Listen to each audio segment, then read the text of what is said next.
Not everyone believes in karma, but after this story, you might want to start.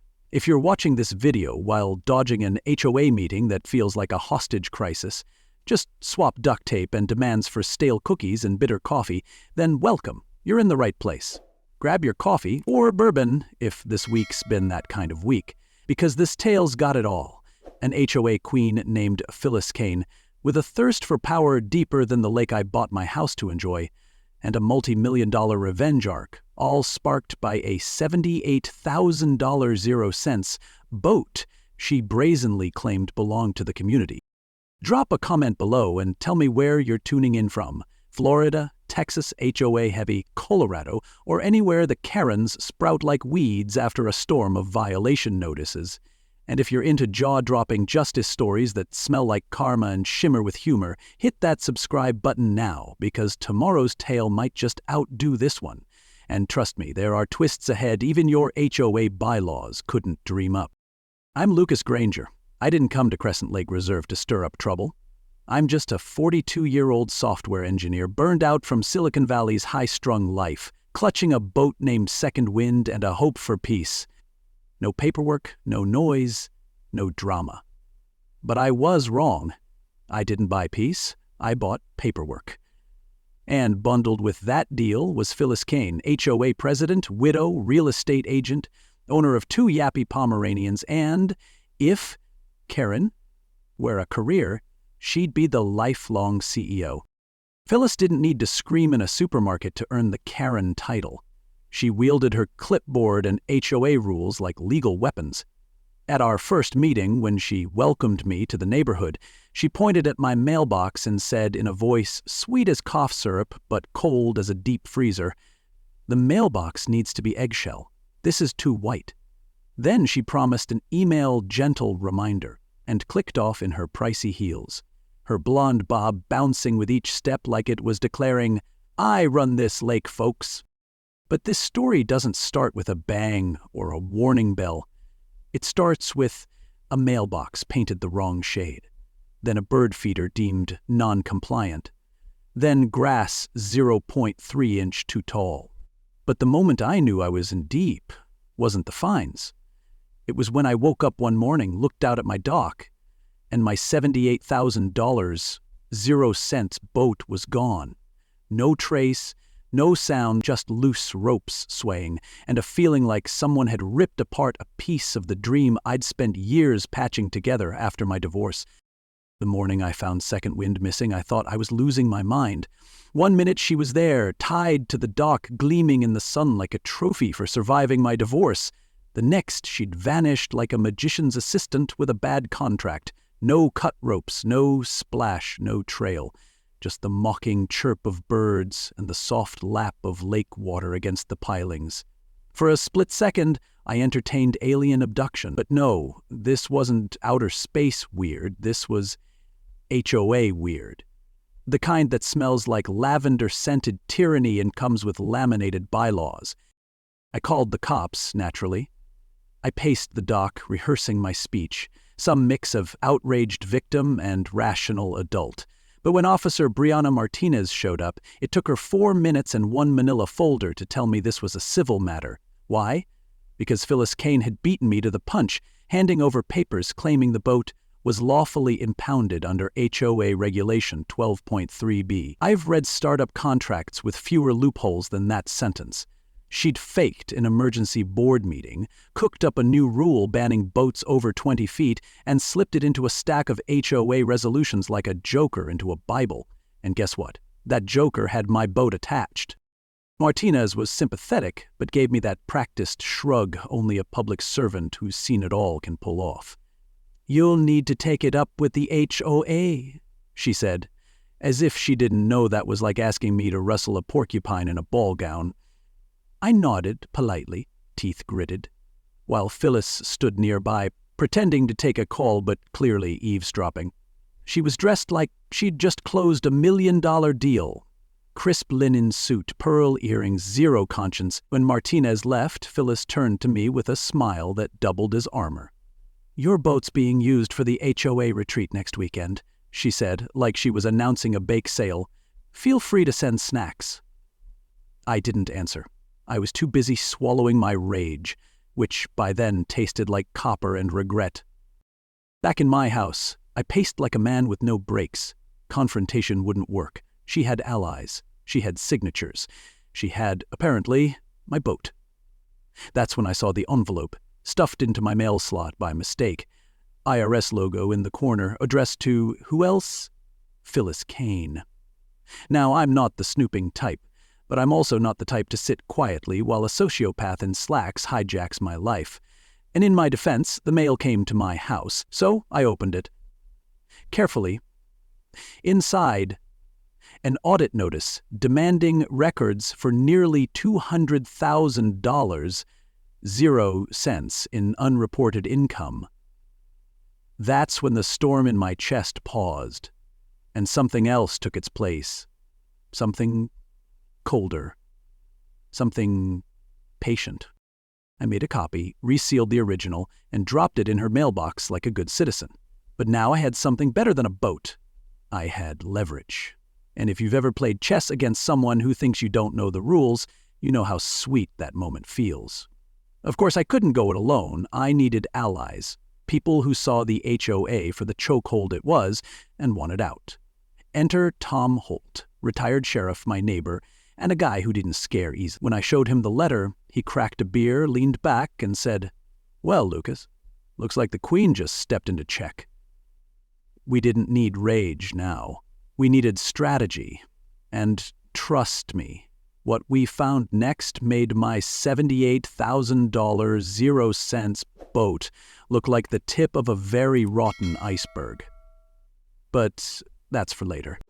Tom and I didn't waste time. The second I handed him the IRS letter copy, he leaned back in his porch chair, took a long swig of beer, and said, "Lucas, we're not just dealing with a tyrant. We're dealing with a tyrant who thinks the IRS is beneath her." He was right. Phyllis wasn't just corrupt, she was bold. The kind of bold you only see in people who've never heard no and think subpoenas are a suggestion. The deeper we dug, the clearer it got. This wasn't about one boat.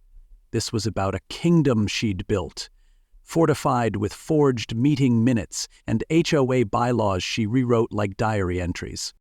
We started collecting stories. At first, folks were hesitant. HOA fear is its own kind of social paralysis, like complaining about the soup at the chef's table. But once word spread that someone was pushing back, the floodgates opened. One neighbor had their antique motorcycle Bravado removed for safety and never saw it again. Another got a $600 0 cents fine for a Christmas wreath that disrupted visual cohesion. The kicker? A widowed teacher fined $100 0 cents a day for a bench under a tree without pre-approval. A bench for sitting. Apparently, Phyllis thought tranquility required paperwork. Each story painted a darker picture. This wasn't enforcement. It was extortion. Phyllis was treating Crescent Lake like her personal gold mine. Meanwhile, Phyllis was spiraling upward, if that's even a thing. A week after stealing my boat, she paraded it around the marina like Cleopatra on the Nile. Except Cleopatra didn't jack the barge. She renamed Second Wind to HOA 1 and slapped on a banner, "Private HOA Vessel, Board Retreat, Use Only." If that sounds like satire, I wish it was. She even invited local news to cover the launch of this shared amenity, as if she hadn't commandeered it like a pirate in heels. The arrogance wasn't just tone-deaf, it was symphonic. And while she played her anthem of control, we quietly built the case to silence it. That's when I called in Grant Morales. Old friend, sharp suit, sharper mind. He worked with me back in my startup days as a forensic accountant, exposing fraud like some folks do crosswords. Within hours of reviewing the HOA's financials, which Tom got through friendly pressure on the terrified secretary, Grant was smirking. "She's not just cooking the books," he said, flipping pages.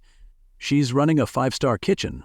Money was funneled into shell companies with bland names like Lakeside Services Group and Harbor Quality Management, billed for services no one ever saw.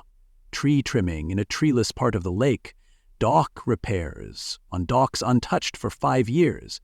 It was like a script by someone who thought QuickBooks was a magic wand. We were closing in. Every thread we pulled unraveled more. Phyllis was neck-deep in a scheme that didn't just exploit technicalities, it profited from fear, apathy, and silence. Worst of all, she was good at it. That's what made her dangerous. She'd built a fortress of fake authority, guarded by rules so convoluted they could fine you for blinking too loud. But that kind of arrogance always leads to one thing: overreach. When we found out she was planning to sell my boat with a fake title through a Miami shell company, well, let's just say the story left Crescent Lake behind. It was headed for the FBI. But that's coming. Don't blink. When Grant traced the boat's fake transfer papers to a shell company operating out of a Miami P.O. box, I stopped feeling like a homeowner and started feeling like a character in a mid-budget crime thriller. The boat wasn't just borrowed for HOA use. It was being sold, listed with a slightly tweaked hull ID, prepped for a quiet handoff to a guy known only as Rodriguez. Grant said Rodriguez wasn't just a boat broker. He had flags, international ones, the kind whispered about between auditors and feds. I sat there, stunned, as Grant spun his laptop toward me and said, "Lucas, your HOA president might be laundering your boat into a smuggling network." That line alone deserved its own Netflix docuseries. He took it to Tom, who didn't flinch. "Rodriguez," he said, like naming an old ghost. "Saw his name on a Homeland bulletin years back. Antiquities trafficking, luxury goods, European warrants." He trailed off, then leaned in. "If she's tied to him, we're not playing checkers anymore. This wasn't about property rights or bylaws anymore. This was organized crime in pastel polos and tennis bracelets." So Tom made a call to Agent Devin Chen, a soft-spoken Fed who looked more like a weekend kayaker than someone who'd tracked international arms dealers. He listened, asked pointed questions, and said, "We've had eyes on Rodriguez for years. If you've got a link, Mr. Granger, we're interested." The plan, once it took shape, was bold. My college buddy Ryan, now a financial consultant in Miami with a side gig in acting, offered to pose as a high-roller buyer. He'd show interest in the boat, offer cash, no questions asked. Meanwhile, I'd rig Second Wind with 2 GPS trackers, one obvious, one hidden. I'd also installed remote access to the boat's systems when I bought her, mostly for climate control and lights. Now, it was the key to staging a malfunction, straight out of an Ocean's 11 blooper reel. I'd always thought that feature was nerdy luxury. Now it was tactical and The meat was set. Ryan, undercover as Logan Dupree, rolled up to the marina in a designer windbreaker and sunglasses you could only pull off in Miami or on the lam. He nailed the part. Charming, aloof, loaded. Phyllis arrived like she was christening a yacht, tossing around phrases like community asset transfers and navigational repositioning, as if she wasn't trafficking stolen goods. She even bragged, "Half the stuff around here used to belong to rule breakers." Ryan got it all on tape, including her name-dropping Rodriguez as the guy who moves merchandise no hassle. If I wasn't so mad, I'd have been impressed. It takes a special ego to monologue your own indictment. The tape was enough. Agent Chen greenlit the op. But federal operations need coordination, and we were out of time. Rodriguez wanted the boat moved that night. This wasn't about HOA revenge anymore. It was about stopping a federal crime before my boat became evidence. I knew what I had to do, even if it meant skating outside the lines. So I opened my laptop, logged into my custom system, and triggered the alarm. Strobe lights. Sirens. Navigation lock.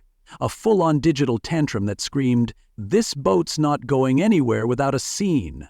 But the show hadn't even started. Buckle up for what came next. The alarm hit like a fireworks finale at a funeral. Blaring horn, flashing strobes, every navigation light in disco mode. From my bluff vantage point, binoculars in hand, Second Wind looked like a floating crime scene. Rodriguez, by his black Mercedes van near the dock, went rigid. He pointed, barked at Phyllis's lackey piloting the boat, then paced like a CO who just learned his bonus was under audit. Phyllis, heels clicking on the dock, tried to keep her cool, but her body language screamed panic. This wasn't a glitch. This was exposure. And the only thing worse than a Karen caught red-handed is a Karen who knows she's losing the narrative. In my passenger seat, Agent Chen watched the chaos like it was a live chess match. "Rodriguez is spooked," he muttered. "That van's moving." And it did. Straight into a federal task force waiting up the road. Lights, sirens, tactical vests. It was a cinematic takedown, but this wasn't Hollywood. Inside the van, a ledger, cash, and... just as Grant predicted, a painting wrapped in cloth, a Renaissance piece flagged by Interpol years ago. Phyllis hadn't just crossed a line. She'd kicked an international hornet's nest in heels and pearls. As for Phyllis, she tried to run. Of course she did. Bolted for her luxury SUV, clutching a USB drive like it held her soul. What she didn't know was I'd installed remote locks through the same HOA automation system she'd once approved me to build. One tap and her escape pod became a pricey holding cell. She pounded the glass like a raccoon trapped in a vending machine, screeching about procedural overreach as the FBI closed in. When they opened the door, she melted into her final act. Denial, blame, self-pity. A performance so over-the-top a soap opera villain would have said, "Dial it back, lady." The fallout was swift. That USB drive? A goldmine of HOA corruption. Fake votes, shell transactions, even bored emails plotting revenge on residents by name. Tom stepped in as interim HOA president while Phyllis awaited trial. Jenny, the timid secretary too scared to speak before, got promoted to operations director and earned a standing ovation at the first post-Phyllis meeting. We didn't just get our lake back. We got our dignity. And yeah, second wind came back to me, miraculously unscathed, though it took a Marine tech 3 hours to kill my dramatic alarm sequence, worth every second. But amid the arrests, headlines, and applause, the quiet victories hit deepest, like the first HOA meeting where no one yelled, or the day 3 of Phyllis's former loyalists quietly resigned after asking me for fishing permits, or when I took second wind out at dawn, alone, cut the engine mid-lake and let her drift. The water was still. The air smelled like forgiveness. In the distance, a heron took flight. Free, calm, gloriously rule-free. The story wasn't done. Not yet. Because justice doesn't always end with a gavel. Sometimes it ends with a smile. And one more surprise. Stick around. You'd think an FBI escort would have humbled Phyllis. Most folks caught laundering community funds and dealing with international smugglers go quiet. Not her. Oh no. At her arraignment, she played the victim card like it was a royal flush, claiming she followed protocol, was framed by disgruntled residents, and, my favorite, that my boat was misidentified in the system, like you accidentally repaint, rename, and sell someone's property the way you replace a casserole at a potluck. The court wasn't amused. Neither was the new HOA board, which voted to audit every cent she'd touched. Spoiler, it didn't end well for her. Change came fast. Tom took over as official HOA president and turned the bylaws from medieval scrawls into something sensible. No more surprise meetings. No midnight emergency rules. No polo shirt armies patrolling for porch violations. We added a resident vote for major rule changes. Phyllis called it a logistical nightmare. We call it democracy. Jenny led the charge for financial transparency, with an open ledger anyone could request. The first time someone did, she nearly cried, not from fear, but from the freedom to do her job without a woman wielding a clipboard like a scepter. Then came the fishing program. I started it small. A free monthly event for local kids to hit the lake, learn to cast, respect nature, and most importantly, not fear an HOA fine for standing too close to the water. We called it Lines Not Fines. Parents loved it, kids loved it, and along the way a new neighbor, Claire, marine biologist, kind eyes, freakishly good at untangling reels, Started showing up with extra gear and granola bars. She laughed easily, asked smart questions, listened without unsolicited advice.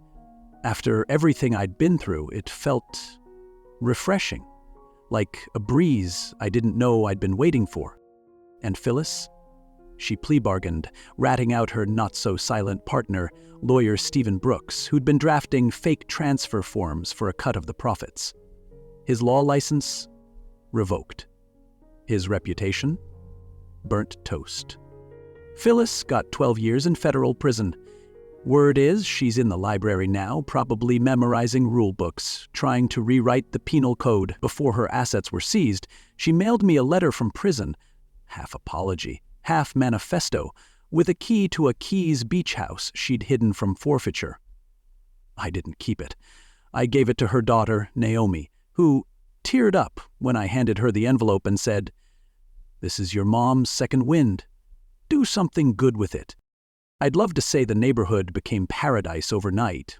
It didn't. Lawns still bicker over mower brands, and someone's always leaving dog bags next to the trash cans, but it's better, freer, ours again. These days, I take second wind out on Sundays. Sometimes Claire's with me, sometimes I go solo. I always bring coffee. I always bring peace.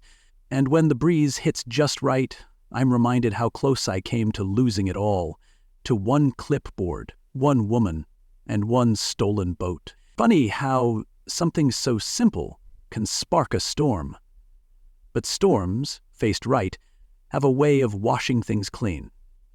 And between us, I'm kind of curious what the next gust will bring. That's how a stolen boat, a petty tyrant with a clipboard, and a few well-timed lines of code unraveled something massive and built something better. I didn't just get my boat back. I got my neighborhood back. I got truth to rise where silence had settled. And maybe, just maybe, I proved you don't need to yell to fight back. You just need to know the rules better than the ones abusing them, and the patience to watch them trip over their own power cord. The lesson? Simple. Power doesn't corrupt everyone, but it sure exposes the ones already cracked. And justice? It might take the scenic route, but when it arrives, it brings receipts. If you've ever felt small against a system built to silence you, remember this. Systems are made of people, and people, standing together with clarity, courage, and a touch of stubborn kindness, can rewire the whole board, even an HOA board. If this story hit home, if you've faced a Phyllis in your life or just love watching poetic justice play out on a sun-soaked lake, drop a comment.